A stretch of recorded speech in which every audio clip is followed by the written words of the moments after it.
জয় গৌর, জয় নিতাই। আজ 2রা ভাদ্র 1432 ও 19 আগস্ট 2025 মঙ্গলবার, একাদশী, অন্নদা বা অজা। আজ আমি চৈতন্য চরিতামৃত পাঠ করছি। চৈতন্য চরিতামৃতের মধ্যলীলা প্রথম খণ্ড, অষ্টম পরিচ্ছেদ। শ্রী চৈতন্য মহাপ্রভু এবং রামানন্দ রায়ের কথোপকথনের শ্লোক 129 থেকে 138। নারায়ণ হে নারায়ণ, ভবভয়হরিণম নারায়ণ। শ্লোক 129। সন্ন্যাসী বলিয়া মোরে না করিহ বঞ্চন, কৃষ্ণ রাধা তত্ত্ব কহি পূর্ণ কর মন। শ্লোকার্থ: শ্রী চৈতন্য মহাপ্রভু বললেন, আমি সন্ন্যাসী বলে আমাকে বঞ্চনা করো না। রাধা কৃষ্ণ এর তত্ত্ব বর্ণনা করে তুমি আমার মনকে তৃপ্ত করো।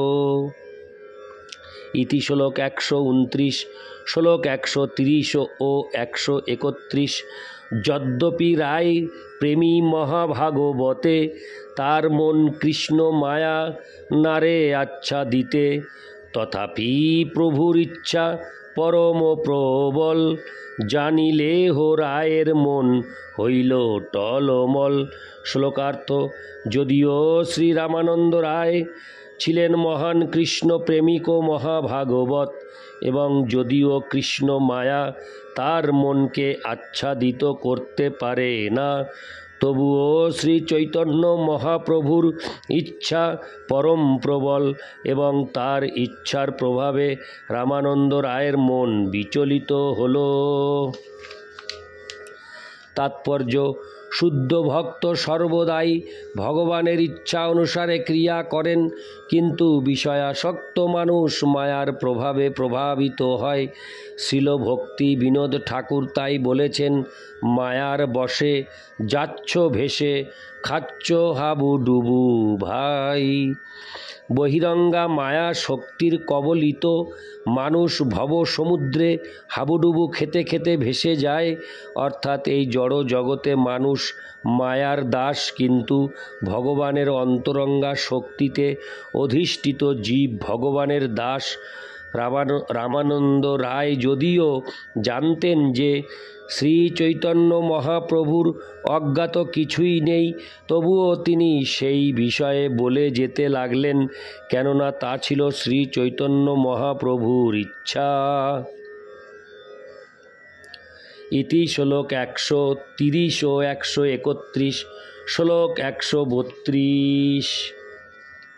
রায় কহে, আমি নট তুমি সূত্রধার, যেই মতো নাচাও তৈছে চাহি নাচিবার। শ্লোকার্থ: রামানন্দ রায় বললেন, আমি নট আর আপনি সূত্রধার, আপনি আমাকে যেভাবে নাচাবেন আমি সেইভাবেই নাচব। ইতি শ্লোক 132। শ্লোক 133। মোর জিহ্বা বিনা যন্ত্র তুমি বীণাধারী, তোমার মনে যেই ওঠে তাহাই উচ্চারি। শ্লোকার্থ: হে প্রভু, আমার জিহ্বা একটি বীণার মতো, আর আপনি বীণা বাদক। আপনার মনে যেই ভাবের উদয় হয় আমি সেই ভাবই উচ্চারণ করি। ইতি শ্লোক 133। শ্লোক 134। পরম ঈশ্বর কৃষ্ণ স্বয়ং ভগবান, সর্ব অবতারী সর্বকারণ প্রধান।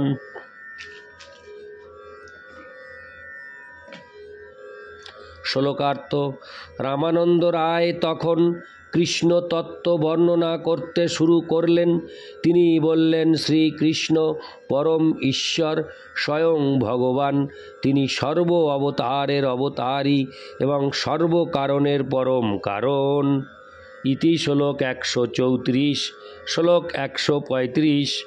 অনন্ত বৈকুণ্ঠ আর অনন্ত অবতার, অনন্ত ব্রহ্মাণ্ড ইহা সবার আধার। শ্লোকার্থ: অনন্ত বৈকুণ্ঠ, অনন্ত অবতার এবং অনন্ত ব্রহ্মাণ্ডের আশ্রয় হচ্ছেন শ্রীকৃষ্ণ। ইতি শ্লোক 135। শ্লোক 136। সচ্চিদানন্দ তনু ব্রজেন্দ্র নন্দন, সর্বৈশ্বর্য সর্বশক্তি সর্বরসপূর্ণ। শ্লোকার্থ: তার অপ্রাকৃত দেহ সচ্চিত আনন্দময়। তিনি নন্দ মহারাজের পুত্র। তিনি সমস্ত ঐশ্বর্য, সমস্ত শক্তি এবং সমস্ত রসে পূর্ণ। ইতি শ্লোক 136। শ্লোক 137। ঈশ্বর পরম কৃষ্ণ সচ্চিদানন্দ বিগ্রহ, অনাদির আদির গোবিন্দ সর্বকারণ কারণম। অনুবাদ: শ্রীকৃষ্ণ গোবিন্দ নামেও পরিচিত। তিনি হচ্ছেন পরম ঈশ্বর। তার রূপ সচ্চিদানন্দ, নিত্য চেতন, জ্ঞানময় এবং আনন্দময়। তিনি হচ্ছেন সব কিছুর পরম উৎস। তার কোনো উৎস নেই, কেননা তিনি হচ্ছেন সমস্ত কারণের পরম কারণ। তাৎপর্য: এই শ্লোকটি ব্রহ্মসংহিতা থেকে 5.1 উদ্ধৃত হয়েছে এবং আদি লীলার 2য় পরিচ্ছেদের 107 শ্লোকেও তার উল্লেখ রয়েছে। ইতি শ্লোক 137। শ্লোক 138। বৃন্দাবনে অপ্রাকৃত নবীন মদন, কাম গায়ত্রী কাম বীজে যার উপাসন। শ্লোকার্থ: চিন্ময় বৃন্দাবনে শ্রীকৃষ্ণ অপ্রাকৃত নবীন মদন, কাম গায়ত্রী এবং কাম বীজ দ্বারা তার উপাসনা হয়। তাৎপর্য: ব্রহ্মসংহিতায় 5.56 বৃন্দাবনের বর্ণনা করে বলা হয়েছে, শ্রিয় কান্তা কান্তা পরম পুরুষ কল্প তরব, দ্রুমা ভূমি চিন্তামণি গণময়ী, তয়োমৃতম কথা গানং নাট্যং গমনমপি, বংশীপ্রিয় সখী চিদানন্দং চিদানন্দং হরে কৃষ্ণ চিদানন্দং জ্যোতি পরমপি, তদাস্বাদ্যমপি চ সযত্র ক্ষীরাব্দি, স্রবতী সুরভিভশ্চ সুমহান, নিমেষার্ধাক্ষ বা ব্রজতি ন হি যত্রাপি সময়, ভজে শ্বেত দীপং তমোহমিহ গোলকমিতি জং, বিদন্তস্তে সন্ত ক্ষিতি বিরলোচরা কতিপয়ে। অপ্রাকৃত বৃন্দাবনের সব কিছুই চিন্ময়। অপ্রাকৃত লক্ষ্মী বা গোপী সমূহ কান্তা, পরম পুরুষ শ্রীকৃষ্ণ সকলের কান্ত। সেখানকার বৃক্ষসমূহ কল্পতরু, ভূমি চিন্তামণি, জল অমৃত, কথা গান, গমন নাট্য, বংশী প্রিয় সখী, চন্দ্র সূর্যাদিরূপ জ্যোতির্ময় পদার্থসমূহ চিদানন্দময় সেই অপ্রাকৃত চিন্ময় ভাবী, আস্বাদ্য বা অনুশীলনীয়। সেখানকার চিন্ময় গাভী সমূহ থেকে ক্ষীর সমুদ্র প্রবাহিত হচ্ছে। সেখানে নিমেষার্ধকাল নিত্যকালই, অর্থাৎ সেখানে কাল বৃথা অতিবাহিত হয়ে কোনো ভিন্ন কালে পরিণত হয় না। এই অপ্রাকৃত বৃন্দাবন ধামের, যাকে কতিপয় দুর্লভ কৃষ্ণ তত্ত্ববিদ সাধুরা গোলক বলে জানেন, সেই শ্বেত দ্বীপের আমি ভজনা করি। জড়বুদ্ধি সম্পন্ন বিষয়াসক্ত মানুষেরা বৃন্দাবনের মহিমা হৃদয়ঙ্গম করতে পারে না, কেননা এই বৃন্দাবন অপ্রাকৃত। সেখানে ভগবানের সমস্ত লীলাবিলাস অপ্রাকৃত। সেখানে কোনো কিছুই জড় নয়। শিল নরোত্তম দাস ঠাকুর তৎকৃত প্রার্থনায় গেয়েছেন, আর কবে নিতাই চাঁদ করুণা করিবে, সংসার বাসনা মোর কবে তুচ্ছ হবে, বিষয় ছাড়িয়া কবে শুদ্ধ হবে মন, কবে হাম হেরব শ্রী বৃন্দাবন, রূপ রঘুনাথ পদে হইবে আকুতি, কবে হাম বুঝব সে যুগল প্রীতি। কবে নিত্যানন্দ প্রভু আমাকে করুণা করবেন এবং তার ফলে কবে আমার সংসার বাসনা তুচ্ছ হবে, বিষয়ের প্রতি অনাসক্ত হয়ে কবে আমার মন শুদ্ধ হবে এবং কবে আমি শ্রী বৃন্দাবন ধাম দর্শন করতে সক্ষম হব, কবে আমি রূপ গোস্বামী, রঘুনাথ গোস্বামী প্রমুখ বৃন্দাবনের গোস্বামীদের প্রতি আকৃষ্ট হব এবং কবে আমি বৃন্দাবনের রাধা কৃষ্ণের অপ্রাকৃত প্রেমের মহিমা হৃদয়ঙ্গম করতে পারব। নরোত্তম দাসের এই প্রার্থনা থেকে বোঝা যায়, আমরা যদি বৃন্দাবনের মহিমা উপলব্ধি করতে চাই তাহলে সর্বপ্রথমে আমাদের সব রকম জড় কামনা বাসনা থেকে মুক্ত হতে হবে, সকাম কর্ম ও মনোধর্ম প্রসূত জ্ঞানের আসক্তি থেকে মুক্ত হতে হবে। অপ্রাকৃত নবীন মদন অপ্রাকৃত শব্দটির তাৎপর্য বিশ্লেষণ করে বলা হয়েছে, জড় বা প্রাকৃত এর বিপরীত চিন্ময় বা অপ্রাকৃত, উভয় অবস্থাতেই কাম বর্তমান, তবে জড় কাম কালের প্রভাবে ক্ষুব্ধ হয়, অর্থাৎ প্রকাশকালেই তার অনুভূতি হয় এবং তারপর তা মলিন হয়ে যায় এবং অবশেষে লুপ্ত হয়ে যায়।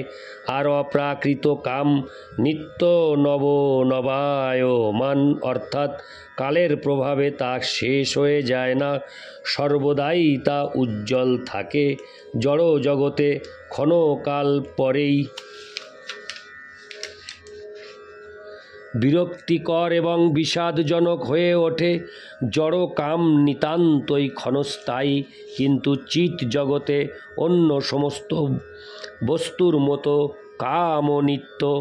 আর যেখানে চিৎ ইন্দ্রিয়ের সেব্য মদন মন্মথ কৃষ্ণচন্দ্র, তিনি নিত্য নবীন স্বয়ং রূপ বিগ্রহ।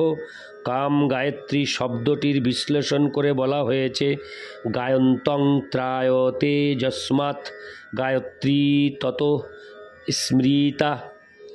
যে বস্তু গানকারীকে ত্রাণ করে বা গান দ্বারা ত্রাণ করায় তা গায়ত্রী। গায়ত্রী মন্ত্রের বিশ্লেষণ করে মধ্যলীলার ১ পরিচ্ছেদের ১২৫ শ্লোকে বলা হয়েছে, কাম গায়ত্রী মন্ত্ররূপ হয় কৃষ্ণের স্বরূপ, সার্ধ ২৪ অক্ষর তার হয়, সে অক্ষর চন্দ্র হয়, কৃষ্ণ করি উদয়, ত্রিজগৎ কইল কামময়। এই কাম গায়ত্রী মন্ত্র শ্রীকৃষ্ণেরই স্বরূপ। কাম গায়ত্রী এবং শ্রীকৃষ্ণে কোনো পার্থক্য নেই। তার ২৪.৫টি অক্ষর শব্দের আকারে এই মন্ত্র কৃষ্ণ সেই অক্ষর চন্দ্রের মতো কৃষ্ণচন্দ্রকে উদয় করে ত্রিজগৎ কামময় করল। এই মন্ত্রে ক্লিং কামদেবায় বিদ্মহে হরে কৃষ্ণ বিদ্ময়ে পুষ্পবানায় ধীময়ী তন্নহো নঙ্গ প্রচোদয়াৎ। কামদেব বা মদন মোহন কৃষ্ণই সমন্দতত্ত্বের অধিদেবতা, পুষ্পবান বা গোবিন্দই অভিধেয় তত্ত্বের অধিদেবতা এবং অনঙ্গ গোপীজন বল্লভ হয়ে প্রয়োজন তত্ত্বের অধিদেবতা। এই কাম গায়ত্রী জড় জগতের বস্তু নয়, তা অপ্রাকৃত। অপ্রাকৃত অনুভূতিতে অপ্রাকৃত বচন অবলম্বনপূর্বক সাধক শ্রীকৃষ্ণের উপাসনা করেন। চিন্ময় স্তরে অধিষ্ঠিত হলে সেবনমুখ শুদ্ধ ইন্দ্রিয়ের দ্বারা শ্রীকৃষ্ণের অপ্রাকৃত বাসনা পূর্ণ করার মাধ্যমে তার আরাধনা করা যায়। মন্মনা ভব মদভক্ত মদ যাজিমাং নমস্কুরু মামে বৈশসী সত্যং তে প্রতিজানে প্রিয় হসি মে। তোমার মনের দ্বারা সর্বক্ষণ আমার কথা চিন্তা করো, আমার ভক্ত হও, আমাকে পূজা করো এবং আমাকে শ্রদ্ধা ভরে প্রণতি নিবেদন করো, তাহলে অবশ্যই তুমি আমার কাছে ফিরে আসবে, কেননা তুমি আমার অত্যন্ত প্রিয়। ব্রহ্মসংহিতায় 5:27 থেকে 28 বলা হয়েছে, অথ বেণুনীনাদস্য ত্রয়ীমূর্তিময়ী গতি স্ফুরন্তি প্রবিবেশাসু মুখাব্জনি স্বয়ম্ভুব। গায়ত্রীং গায়তস্তস্মাদধিগত্য সরোজজ সংস্কৃতশ্চাদি গুরুনা দ্বিজতামগমোত্তত। ত্রজ্জা প্রবুদ্ধোऽথ বিধিবিজ্ঞাত তত্ত্বসাগর তুষ্টাব বেদসারেণ স্তোত্রেণানেন কেশবম। শ্রীকৃষ্ণের বেণু নিনাদ থেকে উদ্ভূত বেদমাতা গায়ত্রী স্বয়ম্ভু ব্রহ্মার মুখারবৃন্দের মধ্যে প্রবেশ করলেন।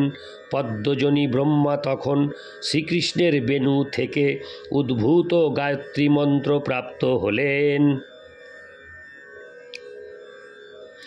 এইভাবে তিনি স্বয়ং পরমেশ্বর ভগবানের দ্বারা দীক্ষিত হয়ে দ্বিজত্ব প্রাপ্ত হলেন। 3টি বেদের মূর্তময় প্রকাশ সেই গায়ত্রী স্মরণ করার ফলে ব্রহ্মা দিব্যজ্ঞান লাভ করলেন এবং সমুদ্র সদৃশ তত্ত্ববিজ্ঞান উপলব্ধি করলেন।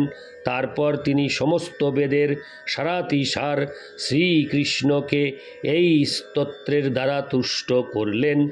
বৈদিক মন্ত্রের উৎস হচ্ছে শ্রীকৃষ্ণের বেণু নিনাদ। পদ্মাসীন ব্রহ্মা শ্রীকৃষ্ণের এই বেণু নিনাদ শ্রবণ করেছিলেন এবং তার ফলে তিনি গায়ত্রী মন্ত্রে দীক্ষিত হয়েছিলেন। ইতি শ্লোক 138। নারায়ণ হে নারায়ণ ভবভয়হরণম নারায়ণ। জয় গৌর, জয় নিতাই।